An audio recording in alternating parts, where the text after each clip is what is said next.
What's going on, sports card hobby family? It is another day. It is another sports card video.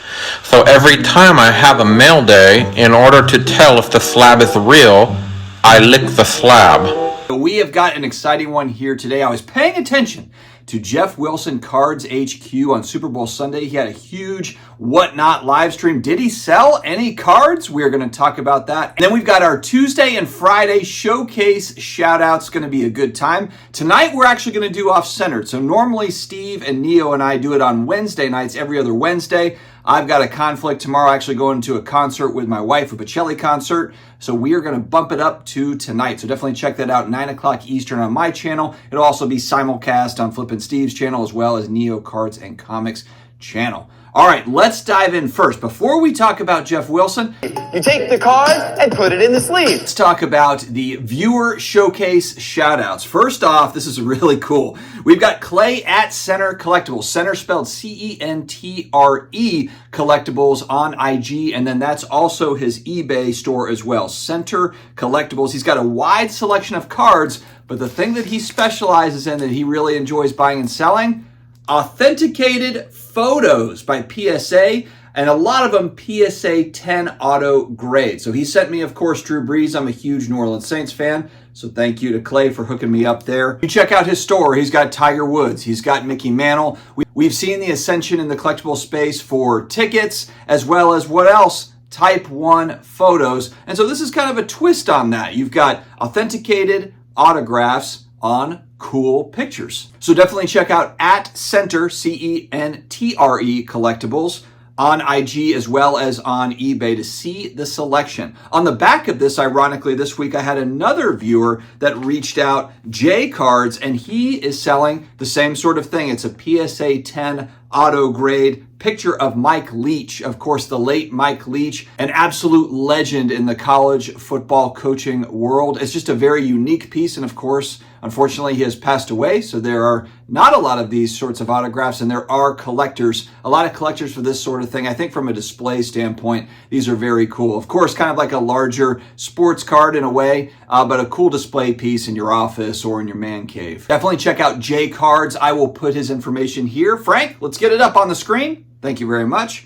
All right, and we've got VintageBreaks.com joins us this week as a new participant in the showcase shout out. First off, let me throw up their YouTube channel because you want to be subscribed, you want to be paying attention. Make sure to tune in today. I'm not sure if it's today or tomorrow, but they are having a Topps release party all day highlighting 2024 Topps flagship hobby and jumbo boxes. First-time Sports Card Dad viewers on their YouTube, so pay attention to this, will get $25 to spend on their site. All you have to do is get into the YouTube chat and mention the Sports Card Dad channel, and they will take care of you for 25 bucks to spend. So yes, we've got the 2024 Topps flagship hobby jumbo boxes, kind of that release party going on. Vintage Breaks selling vintage packs, set breaks, box breaks, and of course sell high-end modern breaks like 2023 Panini Flawless Baseball coming out. Another thing I really like about VintageBreaks.com is they are doing giveaways. For example, they've got a 58 Topps Mickey Mantle All-Star PSA 6 that they're going to give away on Monday. That's February 19th. You've got to be tuned into their live shows this week to find out more details. I'll put a picture of that Mantle card up here. But the main point is make sure that you're locked in on the Vintage Breaks YouTube channel as well as the VintageBreaks.com website. And don't forget, when you're in that YouTube chat, mention Sports Card Dad channel, 25 bucks for you to spend with VintageBreaks.com. And of course, hailing out of West Georgia, we have got the Uncut sheets for 1993. Finest basketball. You don't see this stuff offered very often. It's on Heritage Auctions. They've got basketball, and they have the 89 card refractor Uncut sheet for baseball sitting up there on the Heritage Auction site. It's ending in about 7 to 10 days. Make sure to keep an eye on it. Just a very cool piece offered by the West Georgia Sports Cards Group out there on Heritage. So don't forget, I'll put a link in the video description as well as in the pinned comments so you can take a look. Last but certainly not least, we've got Wooten Sports Cards on Whatnot. Huge Whatnot seller, 10,000 followers. 5-star review, selling a variety of different sports cards, a lot of really, really cool football cards. Of course, I'm a football card collector, so I was drawn immediately to a lot of the football card offerings, but His stuff sells out each week, so make sure that you are paying attention to his streams. They are frequent. I'll put pictures up here of kind of stuff that is coming up, past shows and that sort of thing, but definitely check out Wooten Sports Cards on Whatnot for all the deals. All right, my friends, there's been a lot of focus around Geoff Wilson and his new shop, Cards HQ, and for good reason. 14,000 square foot, the largest sports card shop that has been opened in the United States, maybe globally. A lot of different advancements, different things that he is trying out that have never really been done in a card shop before. And of course, there's going to be people that are believers, people that are naysayers, or people just want to see how it goes over time. And that is perfectly okay. Let me just say, it's okay to think that it's going to fail. It's okay to think it's going to succeed. It's okay to have opinions anywhere in between. That is what makes the world turn. I've been paying attention to the upcoming events. There is a Topps Hobby Rip event that's coming up on February 24th. I'm interested to see how that goes, but that's kind of one of these first events. They had, of course, the big trade night when I was there for a Culture Collision show. That was kind of the opening or kind of a preview as to what to expect for a lot of people that were at the Culture Collision show leading up to their grand opening. But I just saw on, I think it was Kelly's IG, they're going to have a Topps Rip Night on the 24th. It said to stay tuned for more details, but I'm interested to see how they do that. That space is built for events. It's built for entertaining.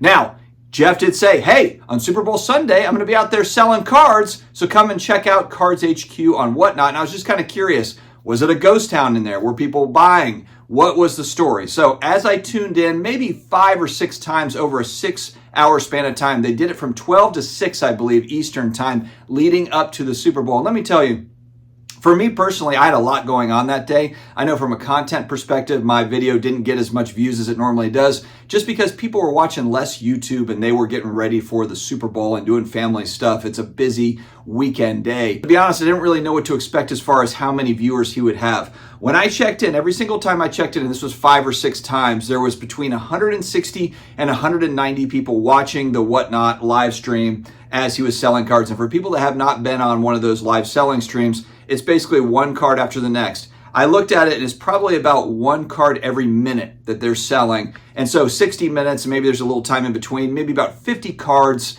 per hour, 6 hours, about 300 cards. It was mainly, I don't know if it was only football cards because it was Super Bowl Sunday, but all I saw was football, and it was a lot of variety. Most of the cards selling for what I saw between $10 and $50, but there were some cards when I was looking at it and I was thinking, man, that's a niche player or whatever, like who's collecting that sort of card? And it might be like a player worn, jersey patch card, nothing spectacular. And they all started $1 and they're basically just auctioned off live right there, but they're auctioned off very quickly. If somebody bids, it starts the timer over and there's another 10 seconds. Another bid, you get another 10 seconds. So it's very fast paced, fast moving, but a lot of cards that I thought maybe could be $2 or $3 cards sold for $8, $9, $10. But you know what? I'm not going to pretend like I know the market on every single card. It could have been a $15 card that sold for $10, and there could have been a variety of those sorts of things. I think what I don't know is what were they in on those cards for? Were those kind of $1 to $5 cards, and if they sold anything over $5 and that's profit? That's the part that I just don't know. But what I can tell you is